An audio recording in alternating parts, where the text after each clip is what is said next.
Bueno, muy buenas noches a todos. Muchas gracias por la asistencia. Vamos a revisar el artículo de la Sociedad Europea de Cardiología, del Journal de Imagen Cardiovascular. Este es un artículo titulado que la resonancia magnética nos reclasifica la mayoría de los pacientes con sospecha de minoca y no minoca. Eh, Sabemos, pues digamos que esta revista poco necesita presentación, pero sabemos que es una de los journals, de las revistas más importantes a nivel mundial.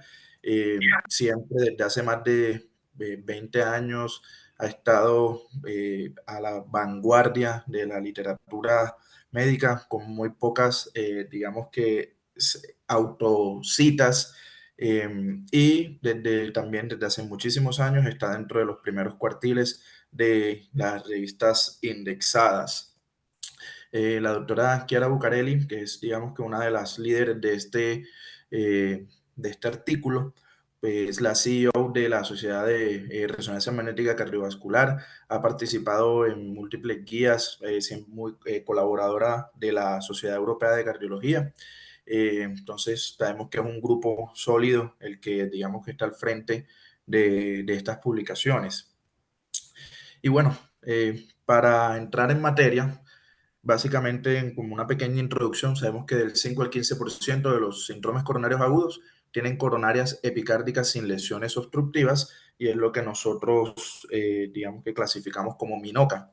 La resonancia siempre es una herramienta muy útil para identificar la mayoría de los casos y la etiología subyacente, en los cuales muy frecuentemente nos encontramos con miocarditis, con cardiopatía por estrés, confirmamos el diagnóstico de MINOCA, múltiples cardiomiopatías o encontramos una resonancia sin, digamos que algunos hallazgos específicos y sabemos que el abanico diagnóstico es bastante amplio. Entonces, el objetivo de este estudio fue determinar la proporción de pacientes con sospecha de minoca o no minoca que la resonancia pudiera reclasificarnos con un diagnóstico alternativo. ¿Y esto cómo se hizo? Tomaron el registro de resonancias magnéticas de Bristol, pacientes mayores de 18 años, desde septiembre del 2011 hasta diciembre del 2021. Todos los pacientes fueron llevados a coronariografía en el contexto de un infarto agudo de miocardio y posteriormente fueron llevados a resonancia magnética contrastada, teniendo como exclusión los pacientes que tuvieran en la coronariografía lesiones de más del 50% o ausencia de troponinas, ya sea porque no se realizaron o porque no estaban diligenciadas o no aparecían en los registros de las historias clínicas. También se recopilaron variables sociodemográficas, índice de masa corporal, superficie aérea corporal, factores de riesgo, comorbilidades y también se hizo un seguimiento de mortalidad por cualquier causa a 12 meses. O sea, tuvieron seguimiento hasta diciembre del 2022 estos pacientes. El análisis estadístico se usó en estatas, medias y medianas para variables categóricas, comparaciones de variables, perdón, de continuas. Se compararon estas variables continuas con T de Student o test de Mann-Whitney, y las variables categóricas se compararon con chi cuadrado. Dentro, digamos que el flujograma, pues aparentemente es relativamente sencillo. Una base de datos, o sea, se vieron todos los pacientes que fueron llevados a coronariografía, luego después de los pacientes llevados a coronariografía, todos los que fueron llevados a resonancia y se excluyeron 100 pacientes, de los cuales la resonancia era no diagnóstica o incompleta, principalmente porque fueron resonancias sin contraste o digamos que el reporte no era concluyente. eh, y también en los pacientes que no tuvieron troponinas y los pacientes que tuvieron lesiones de más del 50% en coronarias epicárdicas. Y quedó un número de 888 pacientes para el estudio. Dentro de los resultados, esto es bastante interesante. Vemos que hubo muchas diferencias básicamente entre todos los grupos. Dividieron los grupos desde los pacientes que tenían verdadero minoca, que eran los que están en la segunda. Voy a poner perdón, el puntero láser, que están en la segunda columna, y en los no minoca, que serían las otras columnas, eh, y evidenciamos que hubo diferencias estadísticamente significativas en cuanto a edad, en cuanto al género, en cuanto al índice de masa corporal, en cuanto a hipertensión y dislipidemia y la mortalidad por todas las causas. Vemos que tenemos principalmente, cuando vemos grupo por grupo, el mayor número de fumadores estaba en el grupo de infartados. Sin embargo, no mostró una diferencia estadísticamente significativa alrededor de los grupos, y digamos que tampoco la enfermedad coronaria previamente conocida, o infarto previo. Y es muy interesante también que los días que se demoraron en promedio a todos los pacientes en realizarse la resonancia fueron alrededor de 21 días en promedio, desde los 6 hasta los 55 días. Eh, los pacientes con troponinas, el mayor nivel de troponina se encontró en los pacientes con miocarditis, tanto en los mayores niveles de proteína C reactiva. Y hubo diferencias en todos los valores en la volumetría de la resonancia en cuanto a todos los grupos. También se caracterizó el número de segmentos afectados en presencia de realce tardío, y en la presencia del edema, y en los números de segmentos que presentaban edema. Entonces vemos qué es lo que nos demuestra a primera vista, que este grupo de pacientes que se nos presentan con una clínica de infarto de miocardio, con troponinas positivas, con dolor de pecho, que las coronarias epicárdicas son sanas, nos abre un grupo demasiado heterogéneo de pacientes, de sus características, digamos que basales de pacientes, tanto como los hallazgos que nosotros encontramos clínicos, paraclínicos, de imágenes, etcétera. Entonces vemos que hubo diferencias prácticamente alrededor de todos los grupos cuando clasificamos a estos pacientes. ¿Y qué pasaba? Pues vemos que este es como el resumen, el resumen de la gráfica de resumen del artículo, donde después de que los pacientes se les sospechaba, pues, un infarto con coronarias sanas, 46%, 45,6% tenían una sospecha clínica sólida, digamos que el clínico tenía una sospecha clínica sólida de cuál era la patología en curso. Sin embargo, más de la mitad en los registros de la historia reportaban como etiología incierta. ¿Y qué logró la resonancia en estos casos? Hubo una reclasificación del diagnóstico del 78%. O sea, solamente el 27% terminaron siendo verdaderos MINOCA, pero terminaron teniendo realces sugestivos de infarto en la resonancia, y el 73% terminaron siendo no MINOCAS, dentro de los cuales encontraron miocarditis, Takotsubo, cardiomiopatías, o lesiones no específicas o resonancias normales. Entonces, dentro de la reclasificación, si se dan cuenta, los pacientes infartados antes de la resonancia, que tenían un diagnóstico de infarto, solamente 29 terminaron siendo un verdadero infarto. Dentro de los otros grupos, hasta 23 pacientes encontraron una resonancia normal. Entre los pacientes con miocarditis antes de la resonancia o el diagnóstico pre-resonancia, 113 terminaron siendo verdaderas miocarditis. Un gran número tenía un infarto. Dentro de los pacientes con Takotsubo, pues estos pacientes además también se les hizo ecocardiograma. Fueron, digamos que la menor proporción de pacientes que se reclasificaron, junto con los pacientes con cardiomiopatías. Y los pacientes que no tenían un diagnóstico claro, que vimos que eran más de la mitad, dentro de estos pacientes, el 75% la resonancia nos ayudó a identificar la etiología específica del cuadro clínico en cuestión, dentro de los cuales la mayoría fueron infartos, pero un gran número dentro de este estudio se clasificaron como normales. Y vemos que un gran número también se distribuyó a lo largo de las otras etiologías, siendo muy relevantes los pacientes con miocarditis.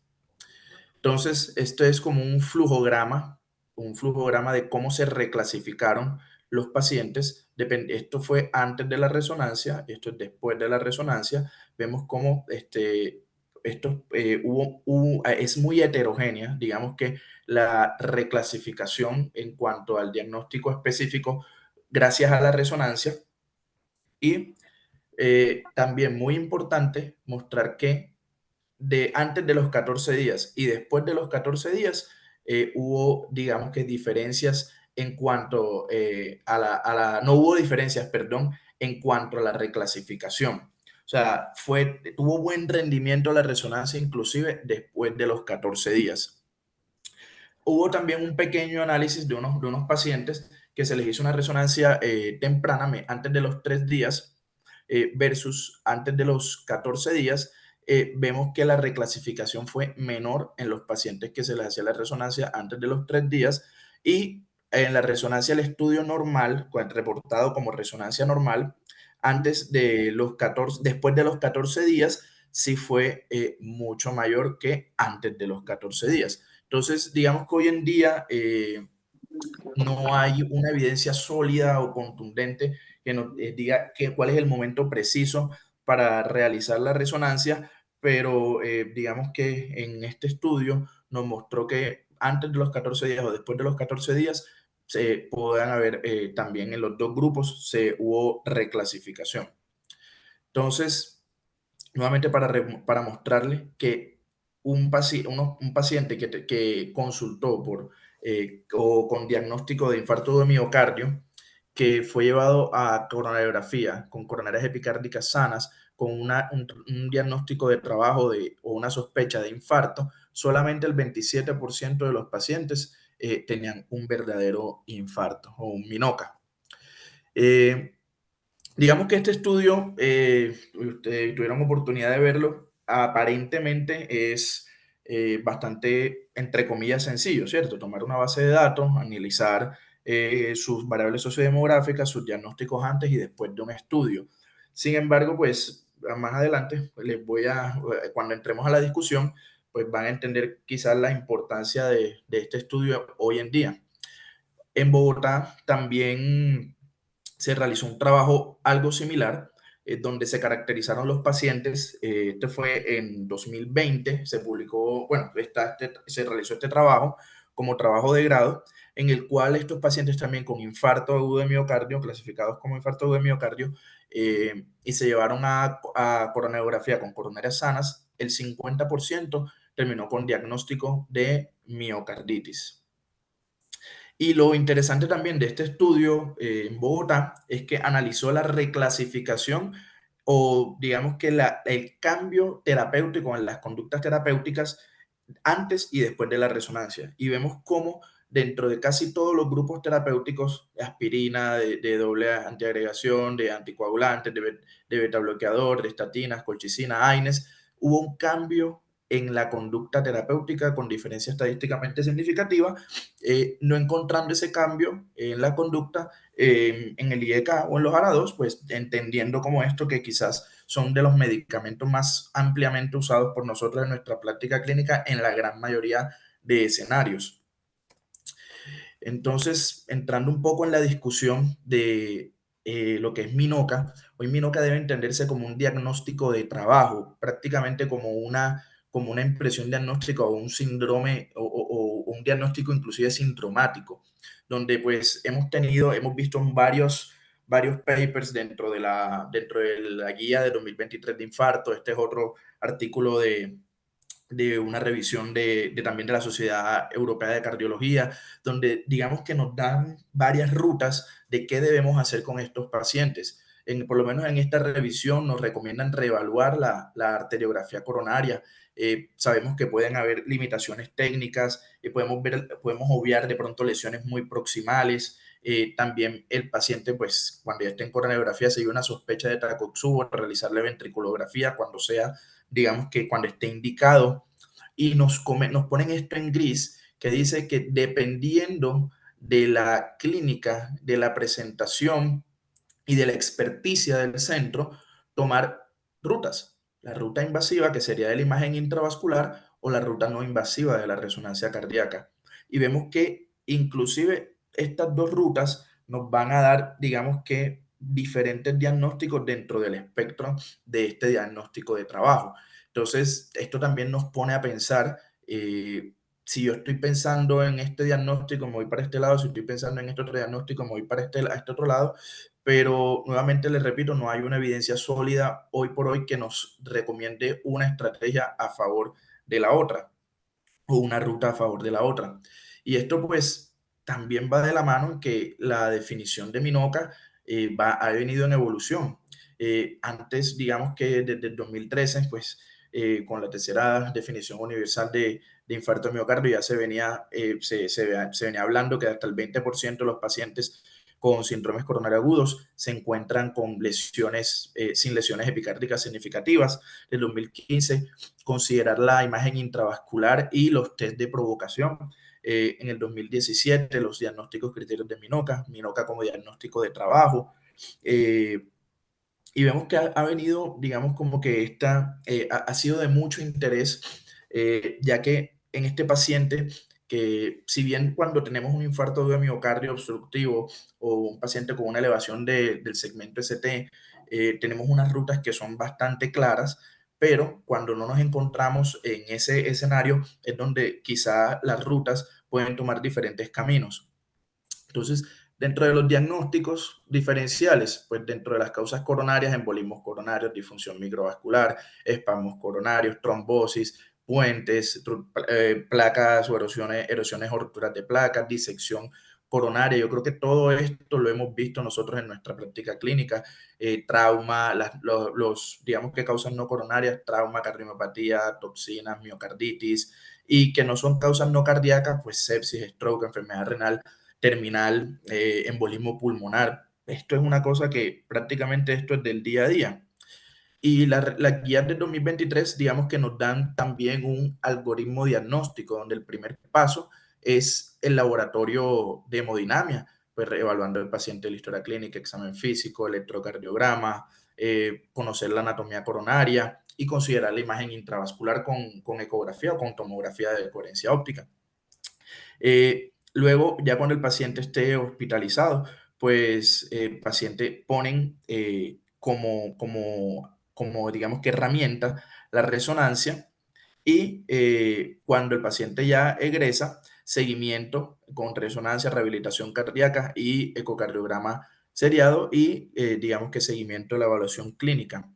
Pero vemos que estos algoritmos diagnósticos son un grado de recomendación C, terminan siendo consensos de expertos. Está bien, sí tenemos evidencia que soporta lo que debemos hacer, pero no existe hoy por hoy una evidencia que nos soporte, digamos que una ruta a tomar con estos pacientes.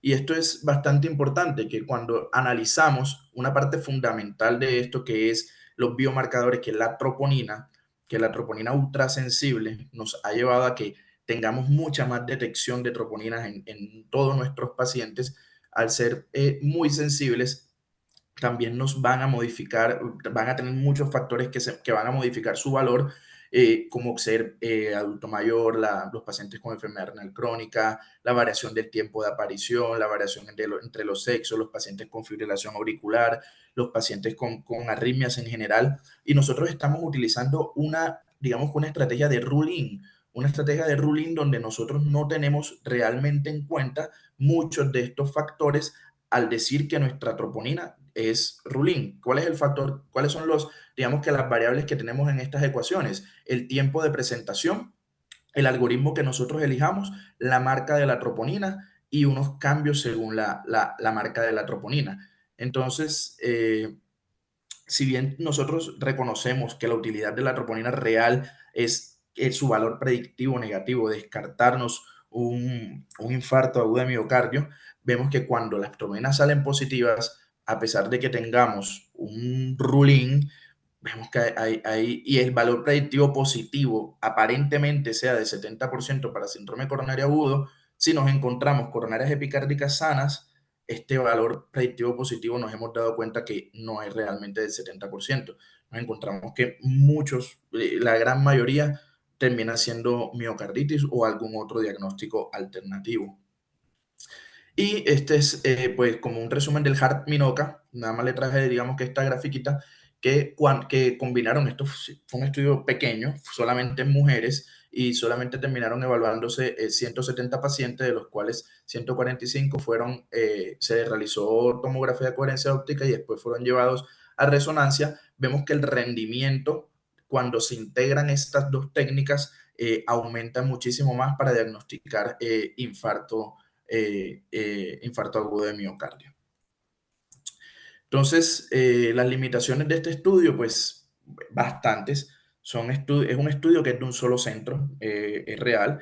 Es una corte de 10 años que, si bien uno pensaría que sería una fortaleza, también termina siendo una limitante, porque sabemos que la evolución, digamos que la resonancia cardíaca, quizá hace 10 años no teníamos o no existía esa experticia o digamos que esa disponibilidad tampoco, inclusive en Reino Unido, los mismos autores reconocen que esa es una limitación del estudio.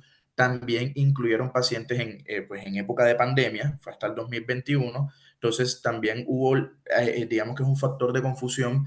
Estos pacientes, sabemos que el COVID puede presentarse con miocarditis y también puede presentar eventos trombóticos coronarios. Las variables de los pacientes quizás pudieron haber recopilado pacientes con muchas más variables, si tenían o no fibrilación auricular, si tenían o no, digamos que alguna otra condición que los predispusiera a una, digamos que a que su diagnóstico de trabajo fuera uno u otro, y que también, pues, muy pocos pacientes, a pesar de que es el primer mundo y Inglaterra, pues muy pocos pacientes fueron llevados a realizarle imagen intravascular.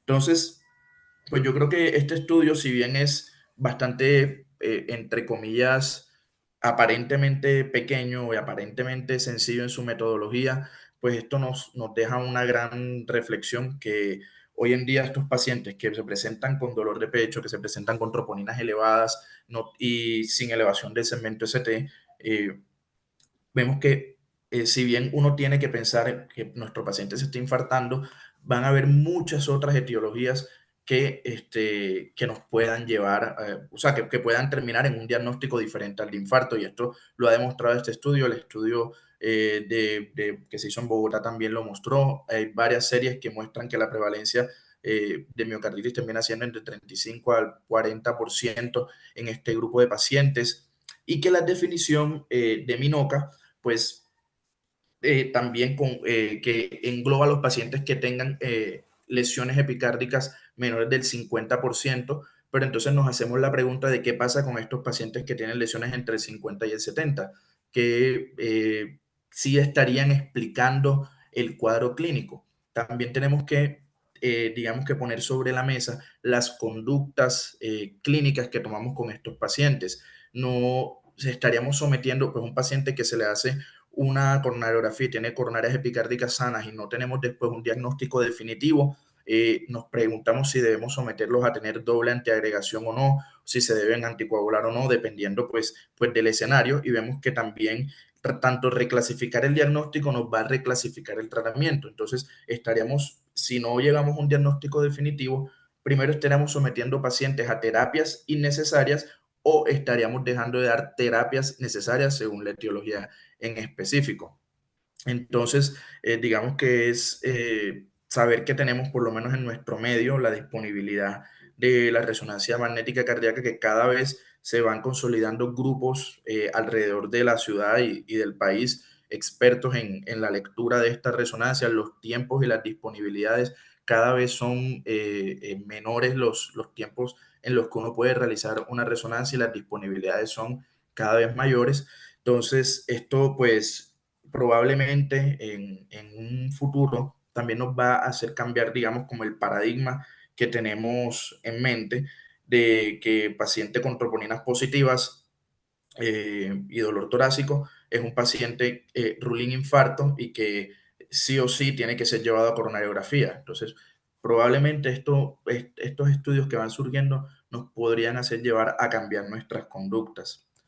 Eso era lo que traía para presentarles el día de hoy. Pues sí fue el artículo un poco corto, pero sí nos deja bastantes reflexiones. El doctor Carlos José también nos envió un editorial sobre este artículo que se titula Con una simple movimiento de la varita, la resonancia magnética nos transforma el diagnóstico de síndrome coronario agudo. Y básicamente lo que hace este artículo, pues yo prácticamente parafraseé lo que dice este artículo, que probablemente esto nos está llevando a lo que es la medicina de precisión, que es lo que nosotros deberíamos practicar en este siglo.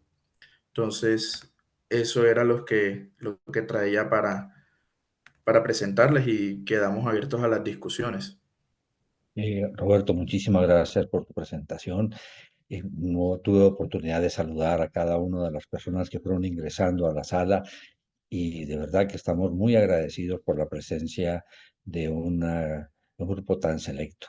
Están con nosotros dos de los expertos en resonancia magnética nuclear cardíaca, el doctor Pedro Abad y la doctora María Isabel eh, Carvajal, que todos los días nos enseñan sobre lo que podemos apreciar en los pacientes con este estudio. Y tenemos un grupo de cardiólogos, intervencionistas y clínicos que todos los días enfrentan pacientes con el diagnóstico de dolor de pecho, coronarias, unas trombolinas elevadas, y coronarias con epicárdicas prácticamente sin lesiones significativas. Entonces creo que vamos a tener una discusión supremamente interesante y nuevamente muchísimas gracias a todos ustedes por aceptar la convocatoria a esta reunión. De manera que quien tenga observaciones, preguntas, bienvenidas. Ya tenemos en orden de la levantada de mano, está el doctor Alejandro Narváez, Jorge Mario Gil, el Largo, perdón, y el doctor. Adelante, Alejo. Hola, buenas noches a todos. Gracias, Roberto, por la exposición. Me parece llamativo algunas de las cosas que puede mostrar este estudio y se parte de que los expertos en Minoca en los últimos años han propuesto la aproximación multimodal en estos pacientes, donde si uno ve la mayoría de los algoritmos, incluyen de entrada pedir la resonancia y una imagen intravascular. Eh, y uno de los argumentos que ellos planteaban y que contrasta con lo que mostró este estudio fue una cohorte sueca que mostraba unas de las limitaciones de la resonancia, que si bien tiene sus ventajas, pues también empiezan resaltando eso. Y es esa capacidad de reclasificar bien a los pacientes, principalmente de acuerdo a la sospecha clínica. Curioso que en este estudio eran pacientes muy parecidos en cuanto a comorbilidades. En la edad sí difería un poco en cuanto a la miocarditis, pero son ese subgrupo de pacientes en los cuales uno tiene dudas si el Minoca sí es al menos aterosclerótico o isquémico o es un pseudominoca en los cuales uno tiene más dudas. Y una de las críticas es que a veces en los criterios que la resonancia no le iba tan bien era porque eran pacientes más selectos, eran pacientes más ancianos, se excluían aquellos que tuvieran una alta probabilidad de miocarditis. Entonces la resonancia no aportaba tanta información, pero que este estudio nos mostró que cuando usted tiene un grupo de pacientes que son un poco más parecidos y le generan más incertidumbre, ahí mencionaba incluso que hasta el 50% de los pacientes de este estudio clínico no tenía idea de cuál podía ser el mecanismo, pudo ayudar a reclasificar esos pacientes. Ahora bien, también muy llamativo que en ese mismo estudio decían que después de los 12 días, el rendimiento de la resonancia caía hasta en un 50%, pero acá no se pudo demostrar eso, e incluso pues tenían más pacientes, entonces no sé los profes cómo podrían explicar eso. Y ya la tercera pregunta que quería hacer y conocer su opinión es que cuando uno se enfrenta como clínico, uno está precisamente en esa duda diagnóstica de si lo solicito la resonancia y espero que salga, o primero me voy por la imagen intravascular. Idealmente, pues si uno pide las dos sería mejor, pero hay que entender también la disponibilidad y los costos. Entonces, no sé qué abordaje deberían hacer, si uno se debería basar en una probabilidad clínica y primero pedir una imagen intravascular o una resonancia, o de entrada pedir las dos, entendiendo que la mayoría de los estudios nos han mostrado que si usted pide la imagen intravascular y la resonancia, la reclasificación neta puede llegar hasta el 100% cuando se hace con tomografía de coherencia óptica. Alejandro, muchas gracias por tus preguntas y las inquietudes que nos plantean. No sé si Roberto tenga respuesta y si no, echamos mano a nuestros docentes que tienen harta experiencia en esto. Sí, y profe, pues esa duda siempre se nos ha generado y vuelvo y lo repito, es una duda del día a día. Muchas veces nos enfrentamos a esa pregunta. ¿Le hacemos primero las coronarias, o sea, la imagen intravascular o la resonancia? ¿Esperamos? ¿Qué hacemos? Yo pienso que uno toma la decisión dependiendo de la presentación y los factores de riesgo, ¿cierto? Pues si uno se encuentra un paciente que uno tiene una alta sospecha que si es un infarto con una lesión de una placa, pues uno sí le gustaría ver la imagen intravascular, inclusive revisando la angiografía inicial, ¿cierto? Que de pronto se habrá pasado alguna imagen y eso puede pasar.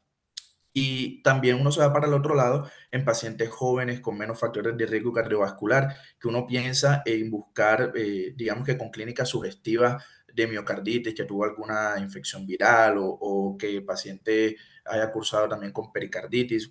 Digamos que todos estos factores nos ayudan en el día a día a tomar, digamos, una decisión o una ruta diagnóstica.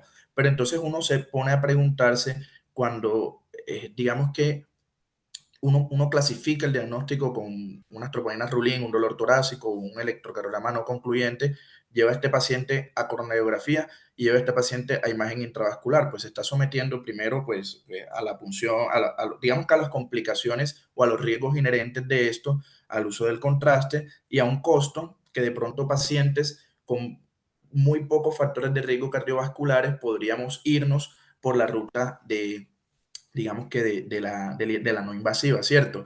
Sin embargo, es lo que digo, hoy en día termina siendo esto más de juicio clínico que de una recomendación con evidencia fuerte a favor y yo pienso que sí sería, vemos que no es difícil. Este estudio creo que una de las moralejas que nos trae es que así como relativamente sencillo fue realizarlo en Inglaterra y se publicó en el Journal de la Sociedad Europea de Cardiología, pues nosotros también tenemos creería yo que tenemos mucha probabilidad de replicarlo, ¿cierto? Y poder contribuir a la evidencia científica y que probablemente en un futuro vayamos a tener evidencias más sólidas para la toma de decisiones en estos escenarios. Gracias, Roberto. Jorge, yo voy a darle prioridad a la intervención de la doctora María Isabel. ¿Te parece? Yo luego te doy la oportunidad para que formule las preguntas y tus observaciones, pero queremos aprovechar la intervención de la doctora María Isabel. Adelante, doctora María Isabel, y muchas gracias por acompañarnos. Hola, profe, ¿cómo está? Bueno, primero, Roberto, muchísimas gracias por la revisión. Es un artículo muy interesante.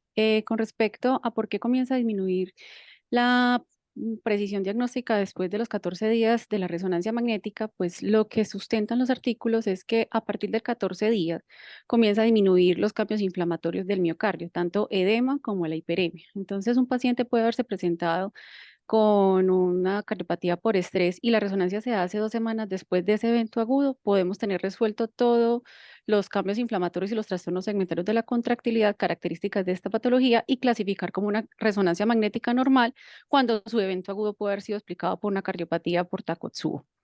Eso con respecto a ese corte. Sin embargo, hay muchos artículos también, eso no es como un corte definitivo, donde dice que el edema comienza a desaparecer a partir del 14 día, pero que puede persistir incluso hasta los 3 meses, o incluso dice que hasta los 6 meses. A partir de los 6 meses, el artículo pues, que revisé en ese momento hablaba que el 90% de los pacientes tenía resolución del edema.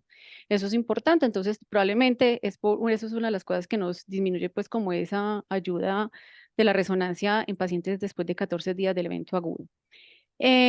Por otro lado, es muy interesante porque hemos visto que muchas cosas se presentan con edema y elevación de troponinas y no solamente el infarto.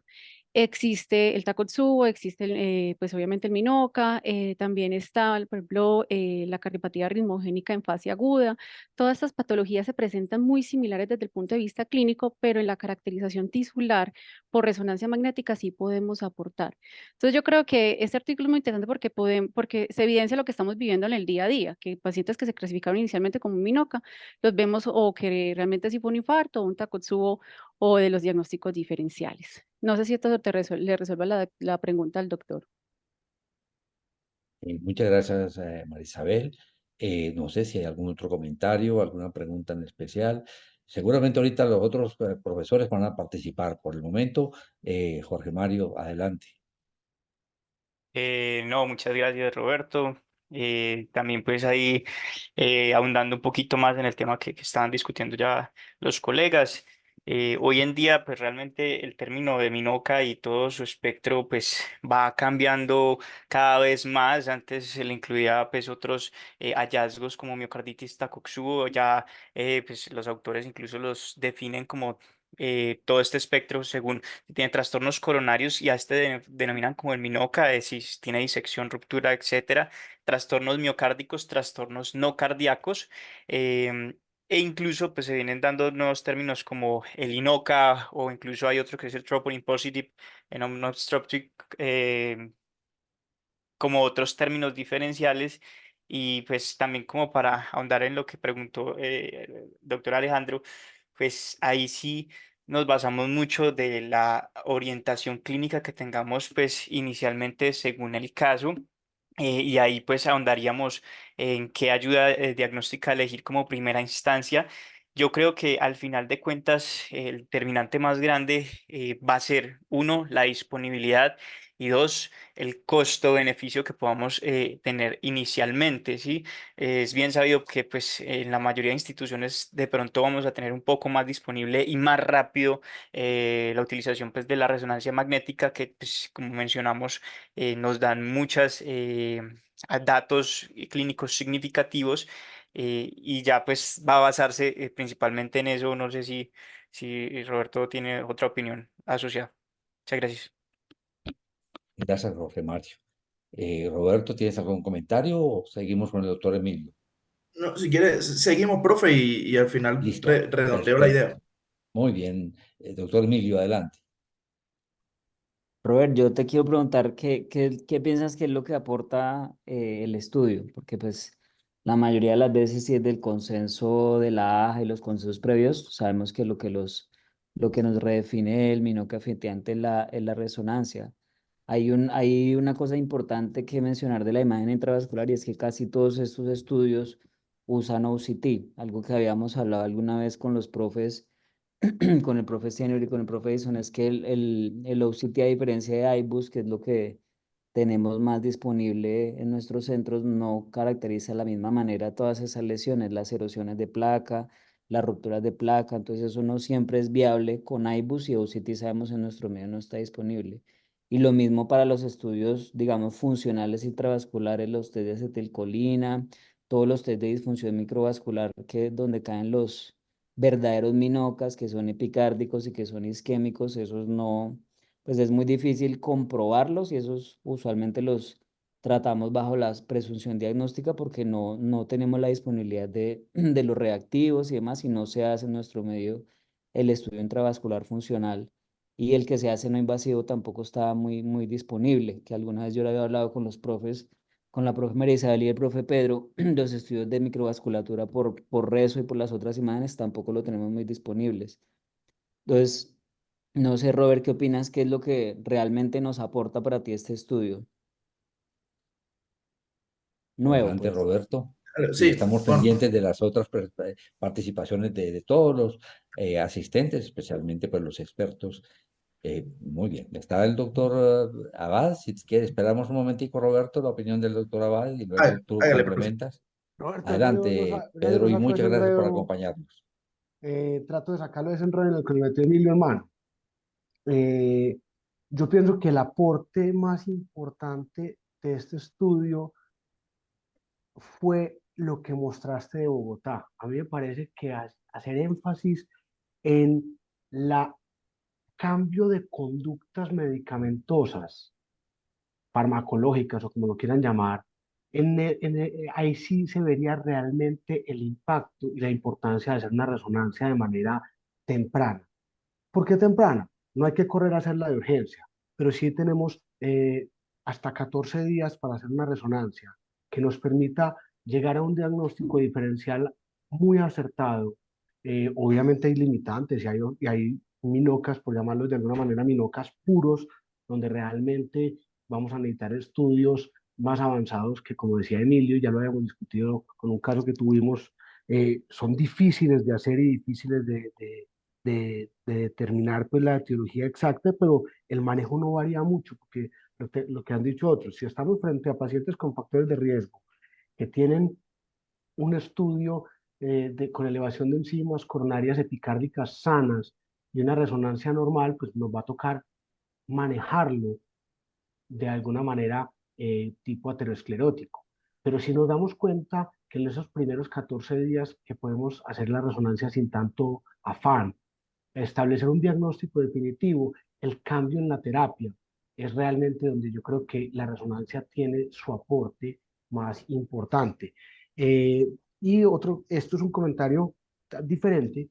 Me gustó mucho que los pacientes que desde el principio tenían sospecha de Takotsubo por ecocardio, la resonancia prácticamente no lo reclasificó. Entonces, cuando hablamos de costo-beneficio, uno podría decir, si el paciente tiene la clínica típica, elevó enzimas, coronarias sanas, y la eco mostró, o la ventriculografía en caso de que sea muy alta la sospecha, y el hemodinamista haya hecho eh, ventriculografía, podrías incluso considerarse la no realización de resonancia y dejarla para un tiempo posterior en caso de que el paciente no curse por el camino típico que es la recuperación funcional con ecocardio.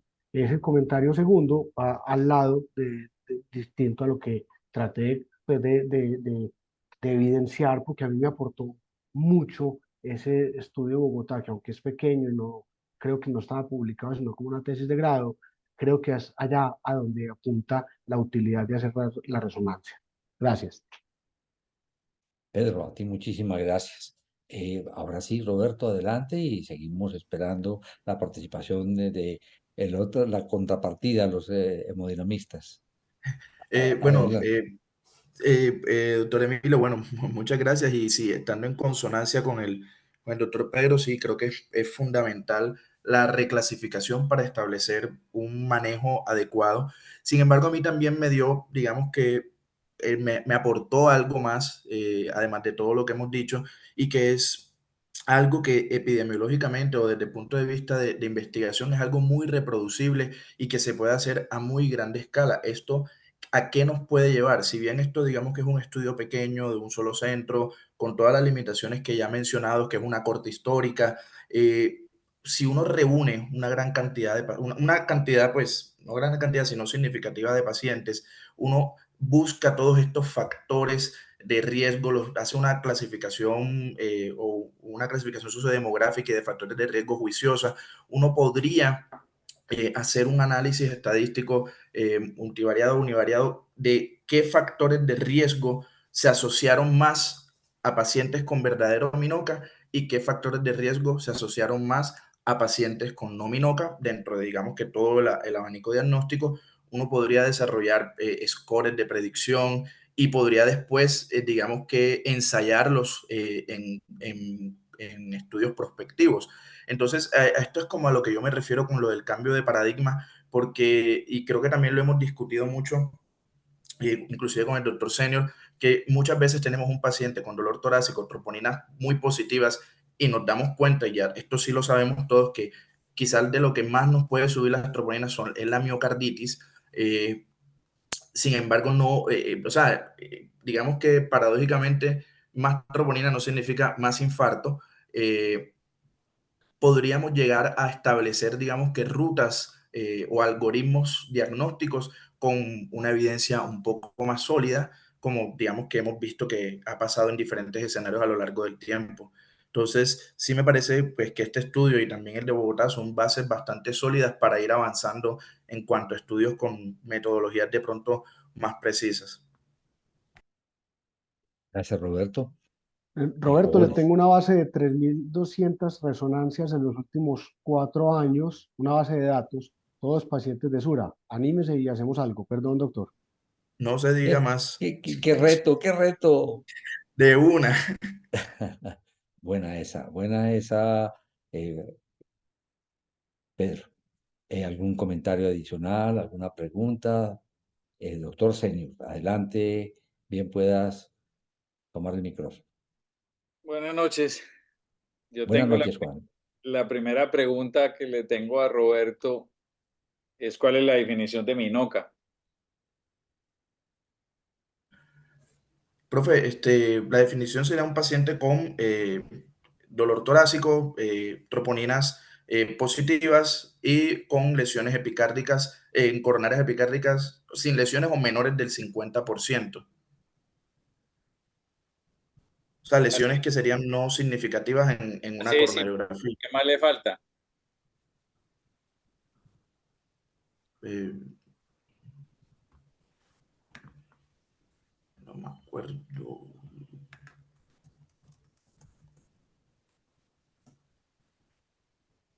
Pues, no sé qué más me falta. Se me está pasando. Tú nos contaste las cantidades de reclasificación, descartar las otras causas que producen ese mismo cuadro clínico, ¿no? Le falta el pedacito que son las 2 primeras letras del nombre. Sí, infarto de miocardio. O sea, que tenga un paciente que tenga un infarto, o sea, Eso, entonces es un paciente demostremos que con tenga un infarto de infarto. miocardio que tiene lesiones coronarias no obstructivas, ¿cierto? Sí, señor.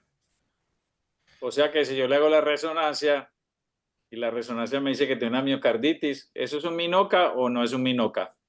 No, no sería un minoca. Eso no es un minoca, ¿cierto? Entonces, en la reclasificación lo que usted está haciendo es estudiando y mirando a ver qué otras causas tiene usted, pero si usted encuentra que usted tiene una miocarditis con o sin pericarditis, que si usted tiene una falla cardíaca o usted, el paciente estaba séptico o tenía un embolismo pulmonar, usted lo que le están diciendo es que el paciente en realidad tenía otra patología, en realidad no es un minoca, ¿cierto? Cuando se habla Sí, de señor. minoca, está hablando de un infarto con lesiones obstructivas coronarias obstructivas no significativas, que generalmente se definen como lesiones menores del 50%. No necesariamente es que haya ausencia o que las coronarias sean, como decimos entre comillas, completamente sanas, ¿cierto? Ahí es donde usted va a Sí. buscar otras causas de infarto agudo de miocardio en pacientes que tengan placas ateroscleróticas no significativas. Y entonces cuando usted encuentra placas no significativas que tienen ruptura de la placa, que tienen ulceración, que tienen erosión o fisuración, ¿cierto? Ahí donde usted encuentra disecciones coronarias, las disecciones espontáneas de las arterias coronarias, o encuentra otras causas como disección aórtica con extensión al árbol coronario, encuentra vasoespasmo, embolismos coronarios, ya en estos días nos mandaron el aviso de una publicación de un infarto con embolismo coronario y en realidad no tenía una placa aterosclerótica, ¿cierto? Era un coágulo lo que tenía el paciente y se le hizo IBUS, se hicieron otras cosas. Entonces, es una de las cosas que uno tiene que tener en cuenta es cuando habla de minoca, es qué es lo que estoy hablando de minoca. El cuadro clínico es muy importante, entonces usted tiene que tener un cuadro clínico sugestivo de un infarto agudo de miocardio, usted tiene que tener dolor de tipo anginoso, isquémico, por lo menos un dolor torácico que le sugiera ser de origen cardiovascular, debería tener también cambios electrocardiográficos que le sugieran isquemia miocárdica y usted hace una coronariografía y no encuentra lesiones significativas, entonces usted ahí es donde dice con un biomarcador positivo que el paciente tiene un minoca. Es muy importante en esos pacientes, la resonancia es básica para uno saber a qué se enfrenta, pero antes de la resonancia, ya lo mencionaron, lo más importante es cómo se presentó, cuál es el cuadro clínico. La mayoría de las veces el cuadro clínico puede ser muy florido y lo que pasa es que embolatan el cuadro clínico y entonces la troponina le dio positiva, ataque de una vez, eso es un infarto y nos vamos para el cateterismo primero cuando la historia clínica a usted le está mostrando otra cosa. Entonces el cuadro clínico es muy importante, los cambios electrocardiográficos también son muy importantes y con eso uno define qué hace primero. Si usted lo estudia con la resonancia, si usted espera el eco, si usted hace un cateterismo, todas esas cosas le van a ayudar mucho. El cateterismo es muy importante porque dentro de la definición está eso, ¿cierto? Usted no tiene cateterismo, no define MINOCA, tiene que tener una lesión menor del 50% en paciente que usted está clasificando como un infarto. Pero clasificado con un infarto no solamente por las troponinas, que es que eso es lo más decepcionante en la clínica, es que nosotros cateterizamos troponinas positivas, pero no cuadros clínicos que sugieran que el paciente tiene isquemia miocárdica. Entonces es muy importante el cuadro clínico y con el cuadro clínico uno se orienta a qué es lo que va a hacer. Cuando usted tiene un MINOCA hay dos cosas que son, por decirlo de una forma vulgar, impajaritable. Hacer una resonancia y hacer imagen intravascular. ¿Cuál imagen intravascular? La que usted disponga. Si usted tiene OCT, el OCT es más bonito y de pronto tiene una mejor resolución. El iBus tiene una buena resolución y también nos ayuda a clasificar a los pacientes. Son esas dos cosas que uno debería tener. Lo que en general hacemos desde el punto de vista práctica clínica, que es como la secuencia, es que usted con el cuadro clínico hizo el diagnóstico, tiene un ecocardiograma que le sugiere que el paciente tiene una enfermedad isquémica, usted lo cateteriza y le encuentra lesiones que no son más del 50% y que en general se correlacionan con los cambios eléctricos o con los cambios ecocardiográficos. ¿Qué sigue ahí? Ahí sigue la resonancia que nos va a aclarar muchas cosas y después de la resonancia hay que recateterizarlo para hacer imagen intravascular. En general no podemos hacer imagen intravascular en el primer cateterismo diagnóstico, siempre tenemos que programarlo, pero la imagen intravascular nos va a ayudar mucho.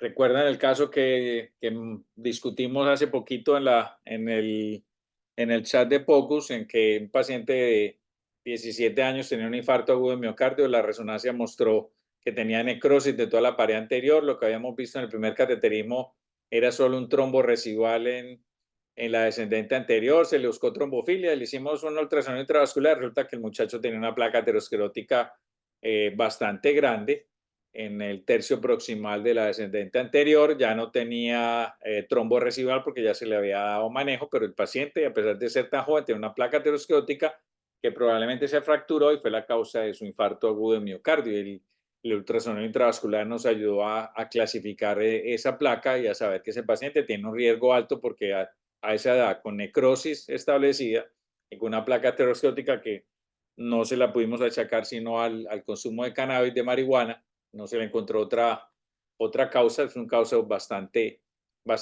interesante de lo que uno encuentra en estos escenarios. Entonces, yo siempre le recalco, y esa es mi cantaleta, hombre, ojo con las troponinas, que usted les piden troponina a todo el mundo y eso es una cosa loca. Eso es un paciente infectado con troponinas positivas y todavía tiene bacteremia, todavía tiene hemocultivos positivos, quieren cateterizarlo.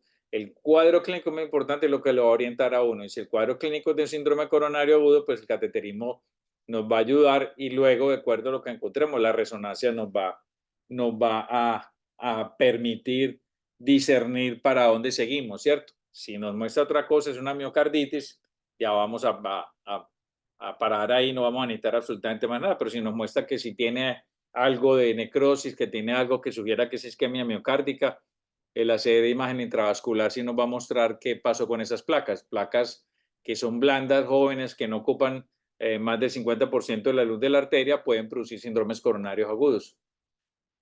La pregunta de Emilio me gustó mucho. Me gustó mucho porque quiere decir que no hemos perdido el tiempo. La pregunta fue absolutamente pertinente. ¿Qué te aportó ese estudio? Y en realidad lo que dice el estudio ya lo sabíamos, ¿o no? Sí, claro, profe, que la resonancia nos reclasifica los diagnósticos, nos da un diagnóstico definitivo, sí. Entonces es muy importante cuando uno lee un estudio, exactamente cuando uno lo mira, qué es lo que le aporta el estudio. Es una corte grande, son 10 años, pero en realidad nos está mostrando lo que nos vienen diciendo desde hace mucho tiempo, ¿cierto? O sea, en realidad el estudio no aporta información nueva, es otra confirmación de lo que ya sabíamos. Es muy importante cuando presentemos club de revista, esa es la primera pregunta, el estudio qué aporta, qué cosa nueva nos está mostrando, qué pregunta de investigación está resolviendo y si lo que el estudio nos está mostrando ya era una cosa sabida o no, porque si es una cosa sabida, es mejor buscar otro estudio que tenga un diseño metodológico un poquito más sólido y sobre todo que tenga un aporte a la evidencia científica o a lo que conocemos, que tenga un poquito más de peso, ¿cierto?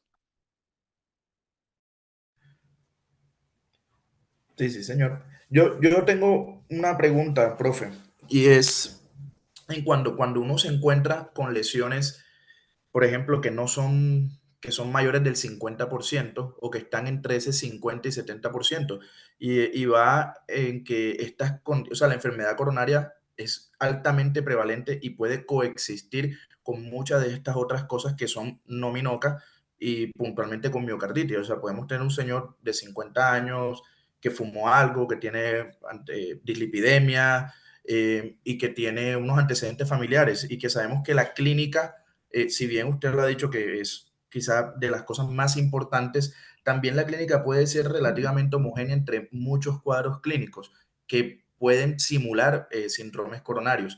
Y si usted se encuentra de pronto una lesión que bien no es menor del 50%, pero no alcanza a ser mayor del 70%, o usted se la clasifica como del 70%, y usted pues le implanta un stent, va con doble antiagregación, no nos estaríamos de pronto volando algunos o pasando por alto algunos diagnósticos. Lo que pasa es que si usted tiene una clínica de síndrome coronario agudo, usted tiene cambios eléctricos y entra a la coronariografía y tiene lesiones de más de 70%, que es lo que consideramos severa en la angiografía, la luminografía que hacemos, pues hombre, uno no tiene dudas porque usted ya tiene el cuadro clínico, que el paciente tenía síntomas, que el paciente tuvo cambios eléctricos, el ecocardiograma le muestra que tiene trastornos segmentarios de contractilidad, y usted va y le hace una coronografía y le encuentra una lesión de más de 70%, usted no tiene dudas. Si usted tiene lesiones entre 50 y 70%, son las lesiones que uno considera lesiones moderadas. Esas lesiones usted tiene dos opciones de aclarar si tiene que ver con el cuadro del paciente o no. Uno es hacerle imagen intravascular, OCT o IBUS, y la segunda es hacerle FFR, ¿cierto? Esas son las dos opciones que usted tiene. Si el FFR es negativo y el IBUS le muestra que no es una placa que tenga un área disminuida, entonces usted dice esta placa no tiene nada que ver con el cuadro clínico del paciente, o por lo menos esa placa moderada es una enfermedad coexistente, hay que buscarle otras cosas, ¿sí?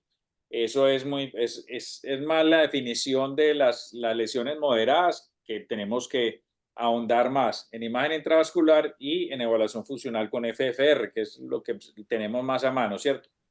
El IFR no está tan a mano, pero el FFR es como el gol estándar.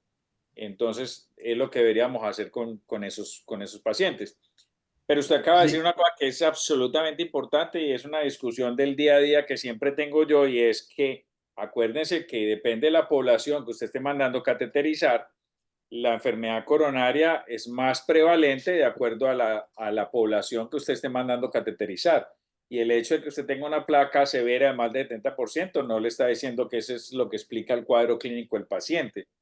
Entonces, muchas veces uno tiene un cuadro clínico que no le sugiere síndrome coronario agudo, pero a alguien se le ocurrió pedir una troponina. Terminamos en un cateterismo en un señor de 75, 80 años con enfermedad de dos vasos, una troponina positiva, y lo que tenía era un síndrome coronario crónico que era pausisintomático, y lo que tiene el paciente es otra cosa. O está infectado, está séptico, o tiene una miocarditis, o tiene una falla cardíaca descompensada, o hizo un embolismo pulmonar, que ya nos ha pasado que nos mandan cateterizar a pacientes con síndromes coronarios agudos. Va uno, las coronarias no le encuentra nada y le inyecta las pulmonares, y en las pulmonares tienen un trombo.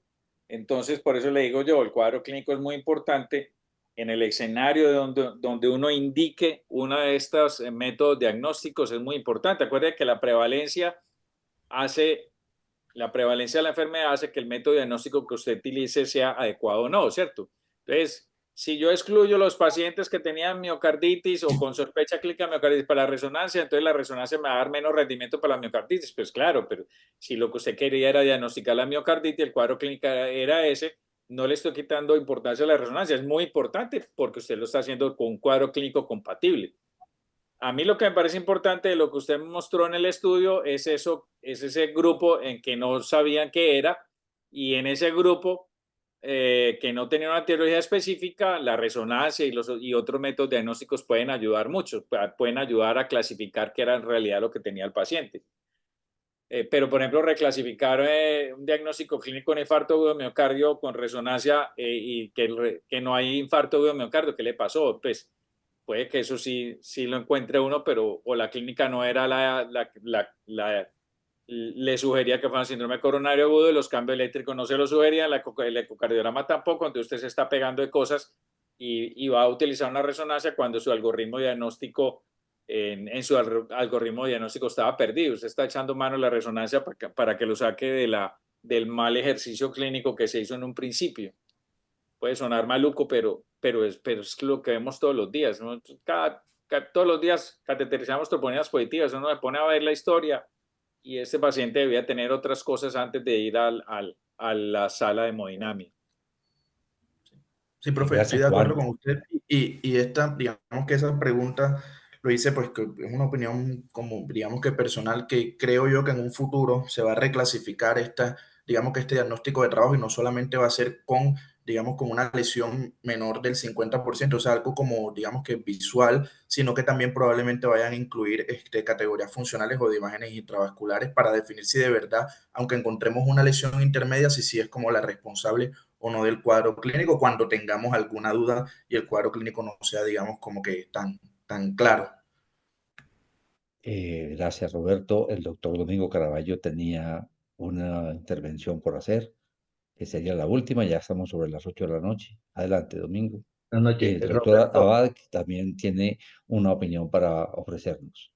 Roberto, yo le hago una pregunta. Usted presentó entre sus diapositivas, presentó un algoritmo donde la última parte del algoritmo habla del manejo del paciente en el momento de la salida, habla del seguimiento por clínico, el seguimiento por eco, por resonancia y habla de la rehabilitación cardíaca. ¿Ustedes con qué frecuencia los pacientes que resultan con el diagnóstico de Minoca envían a estos pacientes al programa de rehabilitación cardíaca, sabiendo que pueden tener factores de riesgo, como estaba diciendo el doctor Senior ahora, y otra serie de cambios para mejorar la capacidad funcional, el estilo de vida? Sí, profe, ahí digamos que usted tiene un punto bastante importante. Nosotros, digamos que estamos en nuestra escuela muy concientizados de los beneficios de la rehabilitación cardíaca. Muchos escenarios, inclusive en la falla cardíaca está propuesto como el quinto fantástico. Y además de la rehabilitación cardíaca, pues hay muchos de estos pacientes que se van con coronarias sanas y con resonancia normal. Entonces, también en el seguimiento nos puede servir mucho la prueba de esfuerzo que nos podría evidenciar que sí hay un compromiso isquémico real pues que tenga coronarias sanas y que no tenga un infarto establecido como tal. Entonces, el seguimiento con estos pacientes y la rehabilitación y la prueba de esfuerzo, que también lo hemos discutido muchísimo, son parte fundamental tanto del diagnóstico como del seguimiento de estos pacientes.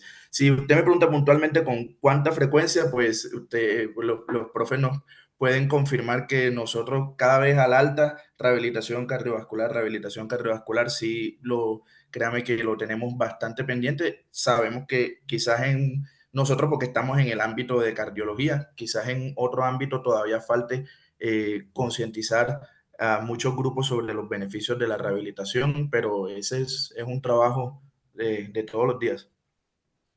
Muchas gracias. Pedro, tu Sí, señor, observación. yo hago un comentario muy corto respaldando un poco lo que dice el doctor Juan Manuel Senior, y es eso que le pasa a él, y es un llamado que los que rotan conmigo lo ven, nos pasa a todos los que hacemos diagnóstico. Si ustedes mandan coronario CT a todo el mundo, eh, se van a enredar. Si mandan score de calcio, resonancias mal indicadas, entonces la probabilidad pretest es la que nos debe guiar mucho la atención del paciente. Es importante seguir unos algoritmos que nos permitan estandarizar un poco eso, pero tampoco se puede ni abusar del cateterismo, ni abusar de la resonancia, ni empezar a pedir un montón de OCT o FFR o lo que sea de una manera indiscriminada. ¿Por qué hago ese comentario? Pues a mí que me manden todo lo que quieran, que allá las leemos, ¿cierto? Pero hay que concientizar que realmente ese abordaje clínico dinámico de todos los días, que es un trabajo al que siempre le hacemos énfasis. E igual que cuando les digo que hagan una muy buena indicación para que nosotros podamos interpretar los estudios, es fundamental, no solo para incrementar la probabilidad pretest, sino para dar diagnósticos más específicos. Gracias y muchas gracias por la invitación. A ti, muchísimas gracias, Pedro. El doctor Senior tiene otra observación. Una Adelante, cosa Juan. cortica, yo estoy absolutamente de acuerdo con lo que acaba de decir Pedro. Es una de las cosas más importantes, es la orientación y la probabilidad pretest para mandar cualquier método diagnóstico. Él lo acaba de mencionar, otro escenario donde tenemos ahora dificultades grandes es el angioTAC coronario. Le están mandando de tamizaje angioTAC coronario a pacientes asintomáticos. Entonces es muy importante la indicación, y eso que acaba de decir creo que es lo más importante de este club de revistas, todo lo que acaba de decir, estoy de acuerdo con él. Yo antes discutía, peleaba, cancelaba cateterismos porque no les veía la indicación. Y ya me rendí, ¿por qué? Porque es un ejercicio estéril. Yo lo cancelo y entonces vuelve y lo mandan, buscan al otro hemodinamista, entonces el malo del paseo es el doctor Senior que no quiere hacer el cateterismo. Y como dijo Pedro, pues uno le manda los cateterismos, los hace y los lee, ¿cierto? Pero la idea es que esto beneficia al paciente, le cambie la probabilidad post-test, le cambie el diagnóstico y por lo tanto yo voy a tomar conductas diferentes. Entonces creo que es una reflexión bastante importante que tenemos que hacerlo y que se lo recalcamos durante los 2 años de posgrado que ustedes cursan. Muchísimas gracias. Creo que con esto redondeamos una excelente discusión y creo que todos hemos aprendido muchísimo y podemos manejar mejor nuestros pacientes con todas las observaciones recibidas. Una buena noche a todos y muchísimas gracias por acudir a esta convocatoria. Feliz noche. Muchas gracias, profe. Feliz Feliz noche. noche a Buenas todos. noches. Chao, chao.